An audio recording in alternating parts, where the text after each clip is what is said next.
सूत महाराज ने कहा एक राजा विशारण्य तीर्थे सोनकाद इकट्ठा किया त्रिगुणिया सर्वेषु संपुराण करो। एक समय क्या हुआ ने विशाण तीर्थ में सोनकाद इकट्ठा किया ऋषियों ने पधार करके श्री सूत जी महाराज से प्रश्न किया कहे प्रभु इस कलयुग में वेद विद्या से रहे मनुष्यों को भक्ति किस प्रकार से प्राप्त होगी तथा उनका कल्याण कैसे होगा।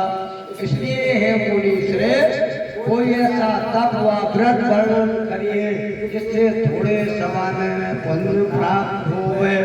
वह कथा सुनने की हमारी रुचि है।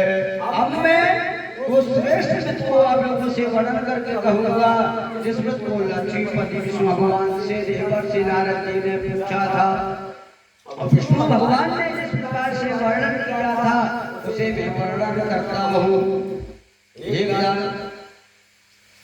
गाड़ी विशारण्य तीर्थे सोनकाद इकट्ठा किया पप्पड़ त्रिगुणिया सर्वेषु संपुराण करो।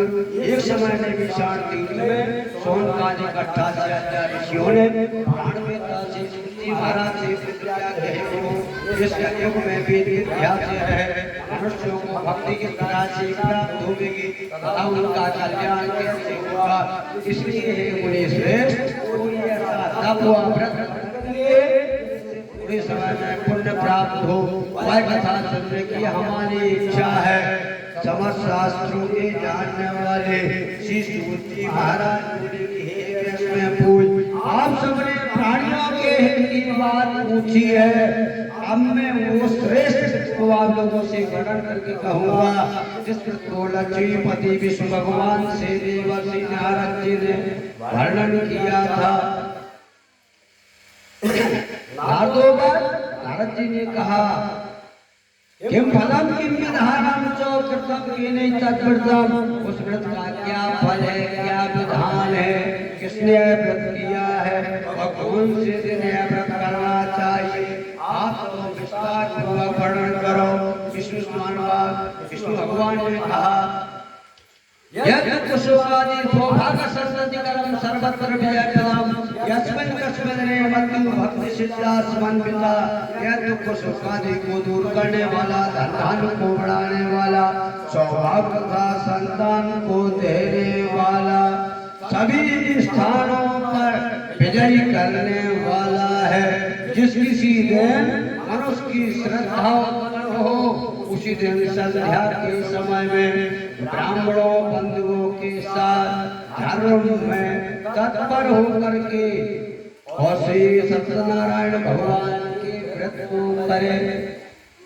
इस प्रकार का व्रत आचरण करने पर निश्चय ही अमर यश को प्राप्त करता है। इति श्री सत्यनारायण व्रत कथाया प्रथमोऽध्याय समाप्त। बोलो सत्यदेव भगवान की जय। लक्ष्मी नारायण भगवान की जय।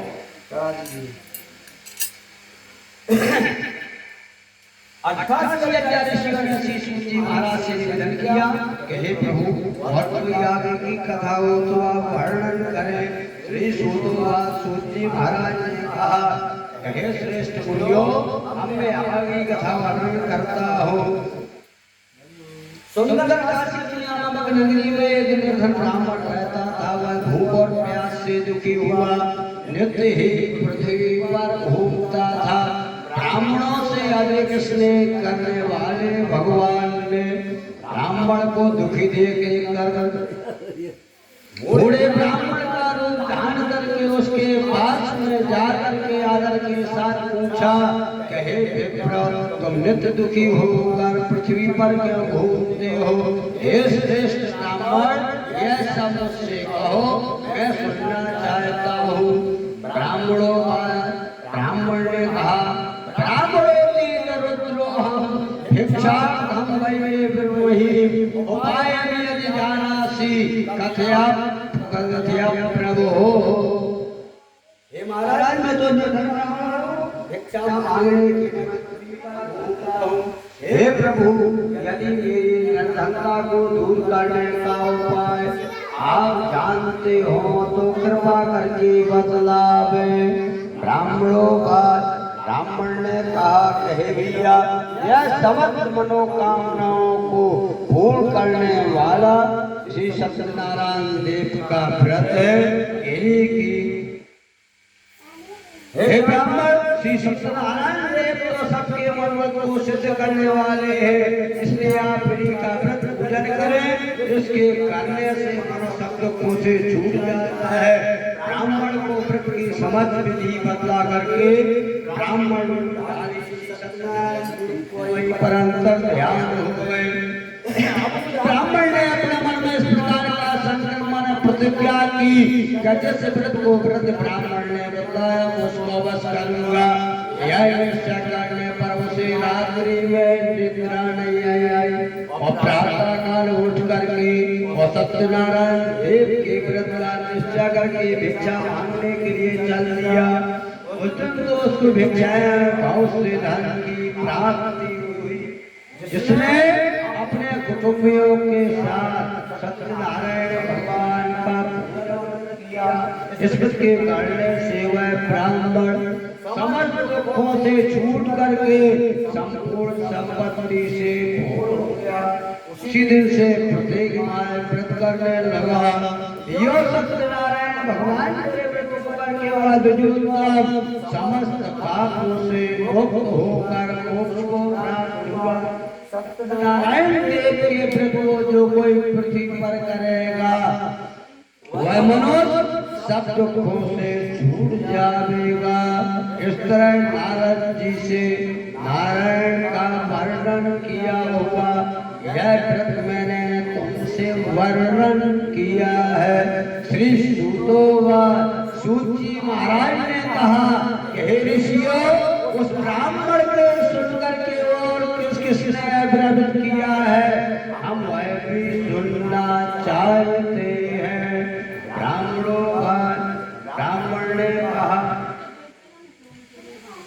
ब्राह्मण ने कहा, हे भैया, यह समस्त मनोकामनाओं को पूर्ण करने वाला श्री सत्यनारायण देव का व्रत है। ऐसे ब्राह्मण के मुखारविंद से महिमा का वर्णन सुनकर के वह लकड़हारा अत्यंत प्रसन्न हुआ और प्रसाद पा करके और लकड़ी के गट्ठे को सिर पर रख करके और बाहर निकला और उस जगह गया जहाँ पर बड़ी भीड़ रहती थी। वही ऐसे सुंदर नगर में गया। उस दिन तो उसे लकड़ियों का दूना दाम प्राप्त हुआ, दूना धन प्राप्त हुआ। तब तो प्रसन्न हो करके लकड़हारे ने ब्राह्मण के स्थिति वाले ने जान करके लकड़हारा प्रसन्न हुआ और चना मिलेगा प्रसाद खाने के बाद में अपने घर को चला गया। लकड़हारे ने अपने मन में इस प्रकार का संकल्प किया कि आज ग्राम में लकड़ी बेचने से जो धन हमें प्राप्त होगा उसी से मैं श्री सतदेव भगवान का उत्तम व्रत पूजन करूंगा।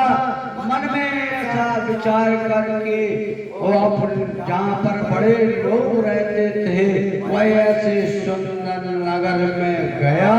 उस दिन तो उसे लकड़ियों का दाम पहले दिनों से 4 गुना प्राप्त हुआ। तब वह बूढ़ा लकड़हारा दाम लेकर के अति प्रसन्न हो करके पक्के केले की फली, शक्कर, घी, दूध, दही सत्यनारायण भगवान की सामग्री को एकत्रित करके अपने घर गया।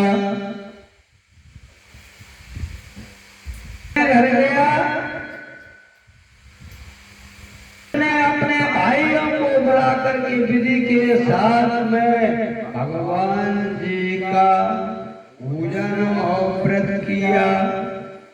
उस व्रत के प्रभाव से वह बूढ़ा लकड़हारा धन और पुत्र से संपन्न होकर के इस लोक में सुख भोग करके अंत में सत्यलोक को चला गया। इति श्री सत्यनारायण व्रत कथायां द्वितीयो अध्याय समाप्त। बोलो सत्यदेव भगवान की, लक्ष्मी नारायण भगवान की, देव भगवान की जय। श्री सूतो वासुदेव जी महाराज ने कहा कि हे श्रेष्ठ मुनियों, अब मैं आगे की कथा वर्णन करता हूँ। तुमने पहले समय में एक उल्का नाम का बुद्धिमान राजा था, वह सदवक्ता, वो जितेंद्र भी था। उसका कर्म क्या था? प्रतिदिन देवी स्थानों में जाकर के गरीबों को और ब्राह्मणों को दान दे करके उनके कष्टों को दूर करता था। उसकी पत्नी कमल के समान मुख वाली और सती साध्वी थी। एक दिन क्या हुआ, किनारे पर जाकर के उन दोनों ने श्री सत्यनारायण देव का उत्तम व्रत पूजन किया। इतने में ही वहां पर एक साधु नाम का व्यक्ति आया। सेठ जी पधारे, उसके पास व्यापार के लिए बहुत सारा धन था। नाव को नदी के किनारे पर ठहरा करके राजा के पास में गया। राजा को व्रत करते हुए देख करके नमस्कार करके कहने लगा, हे राजन, आप मन में अत्यंत भक्ति हो करके यह क्या कर रहे हैं? मेरी सुनने की इच्छा है। राजा ने कहा, पूजनम क्रियते साधु विष्णु अतुलते सा प्रथम जो सुनाई साध्यम। और भगवान सत्यनारायण का अब संतान कामना से पूजन और करता हूँ। राजा के मुख से ऐसे वचन को सुन करके साधु सम्मान के साथ बोला, हे राजन, मुझसे भी इस प्रश्न का समाधान कर गए। मेरे कोई संतान नहीं है और इस के करने से निश्चय संतान की प्राप्ति होगी। राजा से संविधान सुन करके व्यापार से निपट करके साधु आनंद के साथ में घर गया। साधु ने अपनी पत्नी से संतान देने वाले उस व्रत का समाचार वर्णन किया। साथ ही साथ में प्रतिज्ञा की कि जब हमारे यहाँ संतान उत्पन्न हो जाएगी तब मैं इसको करूँगा। साधु ने ऐसे वचन अपनी पत्नी लीलावती से कहे। एक दिन उसकी पत्नी लीलावती पति सहित चित्त में आनंद होकर के सांसार धर्म में प्रवृत्त हुई और सत्यनारायण देव की कृपा से गर्भवती हुई तथा 10वें महीने में एक रथ रूपी शेष कन्या ने जन्म दिया। कन्या इस तरह से धीरे धीरे बढ़ने लगी जिस तरह शुक्ल पक्ष का चंद्रमा वृद्धि को प्राप्त होता है। तब तो कन्या का नाम कलावती रखा गया। तदनंतर लीलावती है मधुर शब्दों में अपने स्वामी सेठ जी से कहा कि हे स्वामी, आपने जो प्रतिज्ञा की थी कि हे भगवान, हमारे यहाँ संतान उत्पन्न हो जाएगी तब मैं इस व्रत को करूँगा। साधु ने ऐसे वचन अपनी पत्नी लीलावती से कहे। एक दिन उसकी पत्नी लीलावती पति सह चित्त में आनंदित होकर के सांसारिक धर्म में तत्पर हुई और सत्यनारायण देव की कृपा से गर्भवती हुई तथा 10वें महीने में एक रथ रूपी श्रेष्ठ कन्या ने जन्म दिया। 3 दिन वह कन्या इस तरह से बढ़ने लगी। जैसे शुक्ल पक्ष का चंद्रमा पृथ्वी को प्राप्त होता है तब तो कन्या का नाम कलावती रखा गया। तदनंतर लीलावती ने मधुर शब्दों में अपने स्वामी सेठ जी से कहा, हे स्वामी, आपने जो प्रतिज्ञा की थी कि हे भगवान हमारे यहाँ संतान उत्पन्न हो जाएगी तब आपका व्रत करेंगे, अब आप उसे करिए। साधु बोला, हे प्रिय, विवाह समय कस्यामी व्रतम प्रिय, इस कन्या के विवाह में व्रत को करूंगा। इस प्रकार से अपनी पत्नी को आश्वासन देकर नगर की ओर चला गया। कलावती पृथ्वी ग्रह में पृथ्वी को प्राप्त हुई, कन्या विवाह हुई। साधु ने जब नगर में सखियों के साथ में अपनी पुत्री को विवाह योग्य देखा तब तो तुरंत ही दूत को बुला करके कहा कि कन्या के योग सुयोग पर देख करके लाओ। साधु की आज्ञा पाकर के दूत कंचनपुर नगर में पहुंचा। वहां पर बनिए को सुंदर गुणवान शीलवान पुत्र को ले आया। उसे देख करके शेठी ने विधान पूर्वक कन्या का वाग्दान कर दिया और उस शिव लड़के को देख करके साधु ने अपनी बंधु बांधवों के शहर संचित अपनी पुत्री का विवाह उसके साथ में कर दिया। किंतु दुर्भाग्य से विवाह को करना भूल गया। विवाह के समय प्रार्थना करने से सत्यनारायण भगवान रुष्ट हो गए, नाराज हो गए।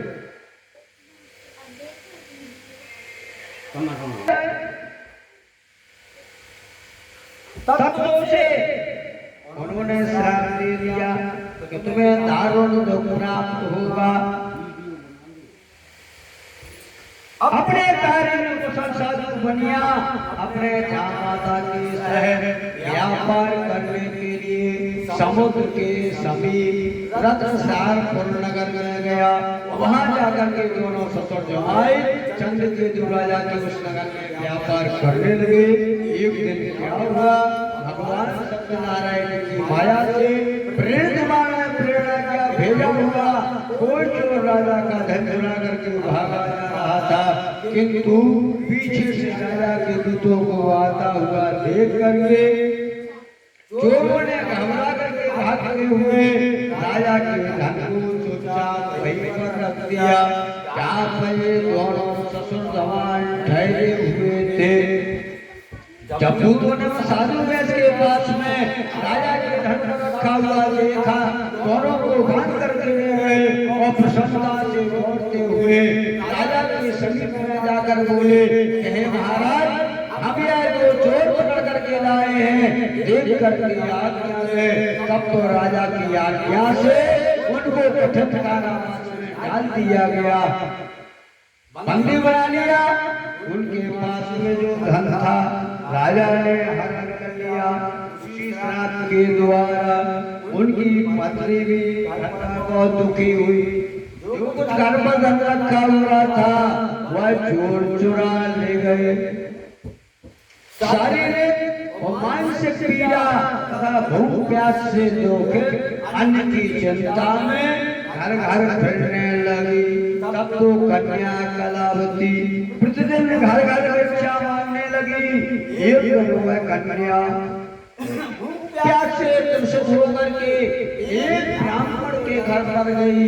उसने सत्यनारायण देव का उत्तम व्रत पूजन होते देख करके उत्तम व्रत पूजन देखा, कथा श्रवण की, प्रसाद ग्रहण किया। रात्रि को घर आई।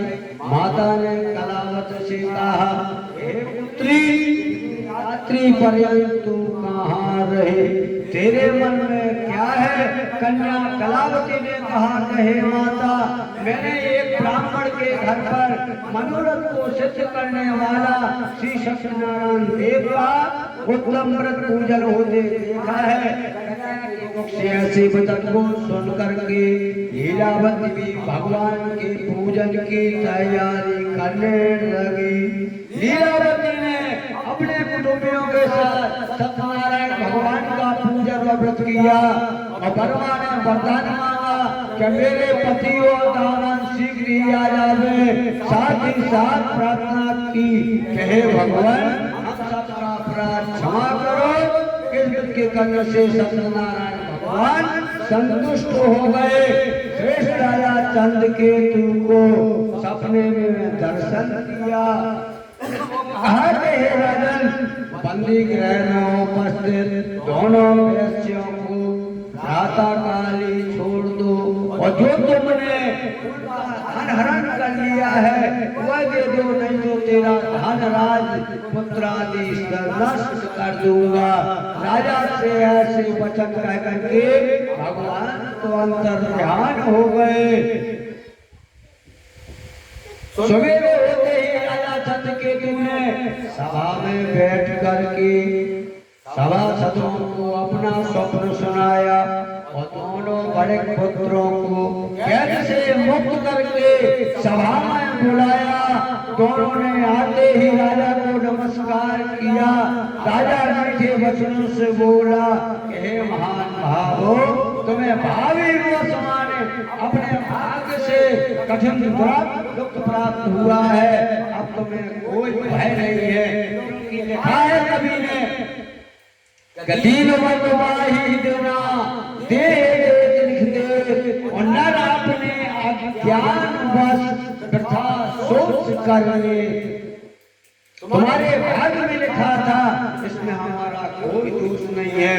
यूं कह करके बेड़िया आदि कटवाई, छोर आदि कर्म करवाया। राजा ने वस्त्र आभूषण दे करके आदर के सहित वचनों से संतुष्ट किया। वो जितना धन पहले दिया था धन दे करके सहित विदा किया। दोनों वैश्य अपने घर को चल दिए। इति श्री सत्यनारायण व्रत कथाया तृतीयो अध्याय समा और सत्यदेव भगवान की जय। लक्ष्मी नारायण भगवान की। 88,000 ऋषियों ने श्री महाराज से निवेदन किया, कहे प्रभु और वो आगे कथा करें। श्री सूत महाराज ने कहा कि साधु वैश्य ने प्रथम मंगलाचार करके यात्रा आरंभ की। अपने नगर की ओर चला। उनके थोड़े दूर निकलने पर दंडी वेशधारी सत्यनारायण भगवान ने उनसे जिज्ञासा परीक्षा की। भगवान को परीक्षा दे रहे थे। कहा हे साधु, तेरी नाव में क्या भरा हुआ है? अब हमारी भड़कता बोला, कहे दंडी, आप क्यों पूछते हो? क्या धन लेने की इच्छा करते हो? मेरी नौका में तो इत्यादि भरी हुई है।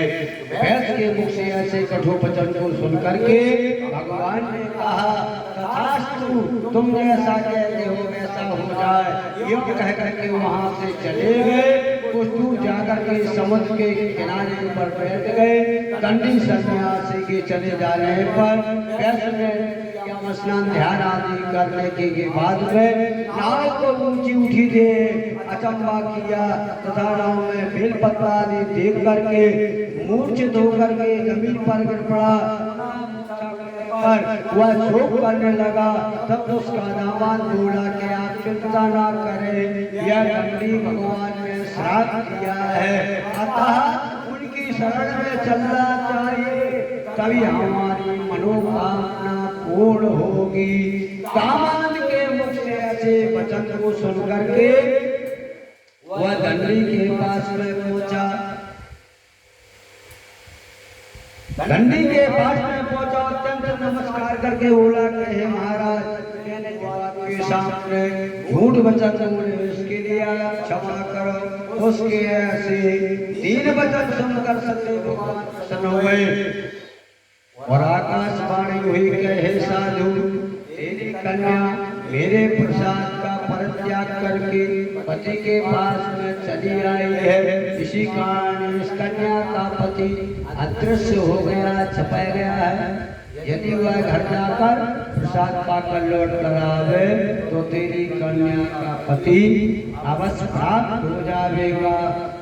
कन्या ने आकाश मंडल से ऐसे वचन को सुन करके तुरंत ही घर जा करके और प्रसाद पाकर लौट कर आए तो उसने अपने पति को प्राप्त किया।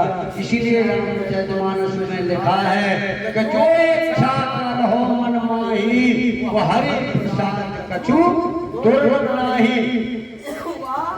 नाव को घर में देखी वो यहाँ कन्या के पति और पिता को प्राप्त किया। कन्या ने पिताजी से कहा कि हे पिताजी अब घर चले, विलंब क्यों करते हो। कन्या के मुख से ऐसे कथन को सुनकर के सेठ जी ने विधान पूर्वक सत्यदेव भगवान का पूजन और व्रत किया। उस दिन से हर पूर्णिमा व संक्रांति को सदैव सत्यदेव भगवान का पूजन करने लगा। फिर सुख भोग करके अंत में सत्यलोक माने वैकुंठ धाम को चला गया।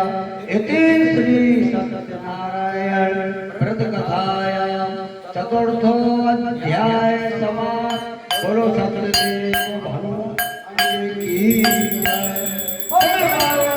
भगवान की जय। ऋषियों ने श्री सूत जी महाराज से निवेदन किया कि हे प्रभु और कोई आगे कथा हो तो आप वर्णन करें। श्री सूत जी महाराज ने कहा कि हे श्रेष्ठ मुनियों अब मैं आगे कथा वर्णन करता हूँ। प्रजा पालन में भी प्रजा की रक्षा करने में लगा रहने वाला एक दुर्गत नाम का राजा था। उसने भगवान का प्रसाद त्याग करके बहुत प्राप्त किया। क्या हुआ, एक आगत ब्रजमूलम ज्योतिषा सत्यस्य पूजनम गोपा कुर्वन्ति संतुष्टा भक्ति को आशा बंधवा। एक समय वन में जाकर के वन पशुओं को मार करके बड़ वृक्ष के नीचे आया। उसने वहां पर क्या देखा, बाल बाल लोग भक्ति भाव से श्री सत्यनारायण देव का उत्तम व्रत कर रहे थे। राजा देख करके भी अभिमानवश नहीं गया, ना ही नमस्कार किया। जब वालों ने भगवान का प्रसाद उसके सामने आकर के रखा, वह प्रसाद का परित्याग माने छोड़ करके अपनी सुंदर नगरी को चला गया। उसके 100 पुत्र सदस्य हो गए। राजा ने अपने मन में इस प्रकार का विचार किया कि सत्यदेव भगवान ने ही मेरे हजारों पुत्रों को नष्ट किया है। यह ठीक निश्चय है, आपको वही चलना चाहिए जहाँ पर सत्यनारायण देव का उत्तम व्रत पूजन हो रहा था। मन में ऐसा निश्चय करके बालों के समीप में गया और विधि पूर्वक पूजन करके प्रसाद पाया तो सत्यनारायण देव के पास से सब कुछ पहले जैसा था वैसा हो गया और दीर्घ काल माने लंबे समय तक सुख भोग करके अंत में सत्यलोक में वैकुंठ धाम को चला गया। जो परम दुर्लभ सत्यनारायण भगवान के व्रत को करेगा, भगवान की कृपा से उसे धन प्राप्ति होगी, निर्धन धनी होगा, बंदी बंधन से मुक्त होकर निर्भय हो जाता है। संतानहीनों को संतान की प्राप्ति होती है तथा समुन्नत माने इच्छाएं पूर्ण होकर के अंत में वैकुंठ धाम को प्राप्त करता है। श्री सूतोवाच सूत जी महाराज कहते हैं कि जिन्होंने पहले समय में उसको किया है उनके दूसरे जन्मों का वृत्तांत में वर्णन करता हूँ। जो प्रथम अध्याय में 17 सदानंद नाम के ब्राह्मण भिक्षा मांगते फिरते थे। वह दूसरे जन्म में सदानंद नाम के ब्राह्मण हुए और भगवान श्री कृष्ण से मित्रता करके मोक्ष को प्राप्त किए। और दूसरे अध्याय में जो लकड़ी बेचने वाले लकड़हारे थे वह भिल्ल गुहराज हुए।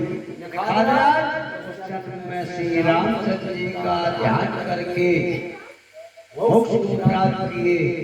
और तृतीय अध्याय में द्वारकामुख नाम के राजा थे वह महाराज दशरथ जी हुए। रंगनाथ रामचंद्र जी पुत्र रूप में प्राप्त करके वैकुंठ धाम को पधारे।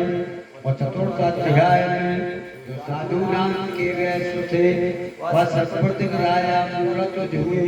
अपने पुत्र कुमारी से चीर करके नरसिंह भगवान को देकर मोह को प्राप्त किया। मोक्ष को प्राप्त किया। और पंचम अध्याय में जो महाराज तुंगध्वज थे वे स्वयं मनु हुए जो भगवान संबंधी कर्म करके वैकुंठ धाम को प्राप्त किए। इति श्री सत्यनारायण व्रत कथायां पंचम अध्याय समाप्तः। और सत्यदेव